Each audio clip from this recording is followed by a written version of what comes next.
Cameroon, Bandung, Africa, Bandung, to the world, Bandung.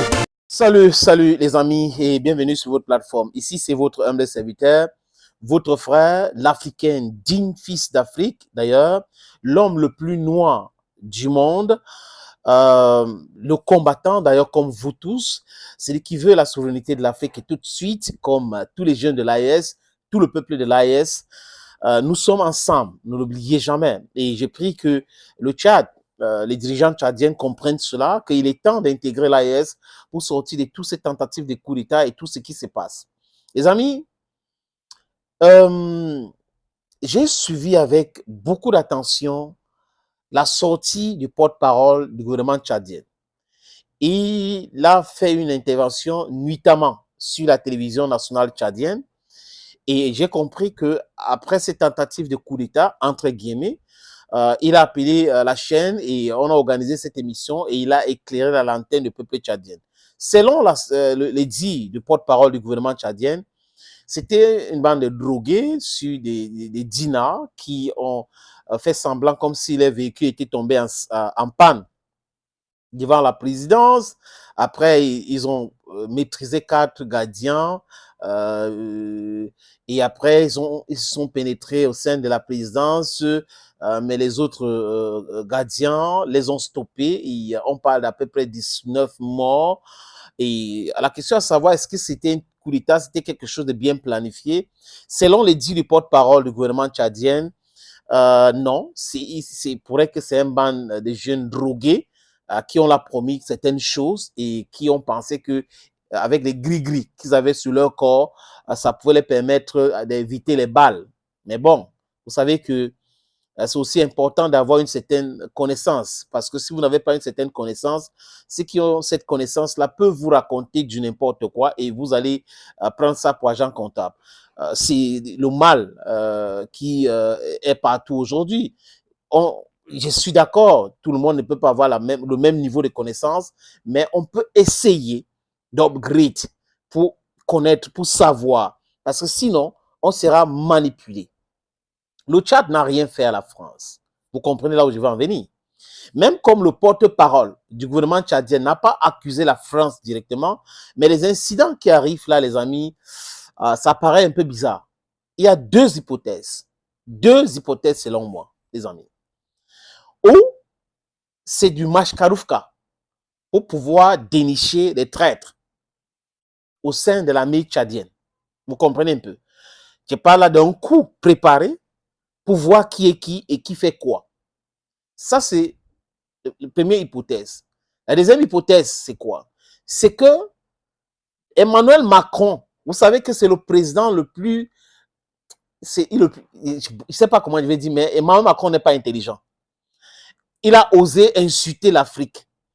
Vous avez une personne qui ne connaît même pas l'histoire de son pays, qui ne sait pas que la France a été sauvée par l'Afrique, qui ne sait pas que si c'était pas l'Afrique et la Russie, les Français parlaient allemand aujourd'hui, ou que la France serait un territoire allemand. Il ne se rend pas compte. Et avant de faire la diplomatie des injures, c'est-à-dire qu'il est en train de s'adresser aux ambassadeurs, il se met à insulter les Africains. Heureusement qu'on a quand même certains Français comme Mathilde Panot qui a dit non à cela et d'autres politiciens qui ont dit non, ce n'est pas sérieux. On ne peut pas être un président de la République et on pratique la diplomatie des injures. Vous avez en train d'accuser la Russie, en train d'infantiliser les Africains. On ne peut pas réfléchir de nous-mêmes. Si on réfléchit sur telle chose contre la France et pour notre intérêt, ça veut dire que c'est la Russie qui nous a dit cela.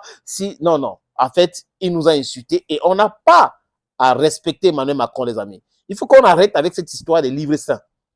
Quelqu'un qui nous insulte, on doit lui envoyer vraiment les injures aussi.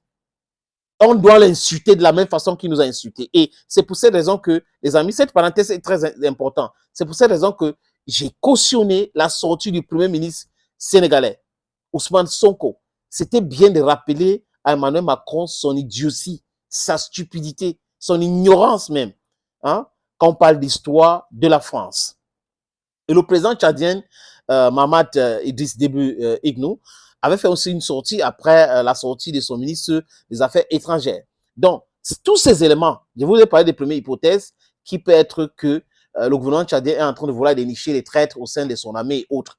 Mais deuxième hypothèse, c'est la France qui serait derrière. Comme d'habitude, donc le Tchad, donc, maintenant, les amis, doit accélérer le retrait des forces françaises là-bas. Certains sont en train d'aller au Bénin. Ne l'oubliez jamais. Le Bénin de Patrice Talon, du moins Patrice Talon veut utiliser le Bénin maintenant pour déstabiliser l'Afrique. Parce que la France, où la France est avec ses militaires, c'est pour déstabiliser. Vous avez vu que Emmanuel Macron a insulté les dirigeants africains. Patrice Talon n'a pas fait une sortie. Alassane Draman Ouattara n'a pas fait une sortie. Donc, il cautionne l'usage de langage contre les Africains, contre nos intérêts. Donc, vous comprenez qui fait quoi?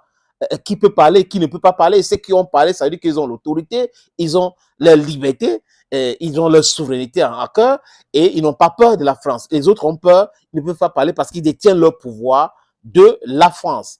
Voilà des gens qui pensent qui disent souvent qu'ils sont des souverainistes, alors que c'est des pépas taïga. Donc, les amis, voilà les deux hypothèses. La France peut être derrière ces tentatives de coup d'État pour voir comment c'est fragile la sécurité au niveau de la présidence de la République, comment il peut faire pour infiltrer, comment utiliser certains rebelles, comment droguer les gens et autres.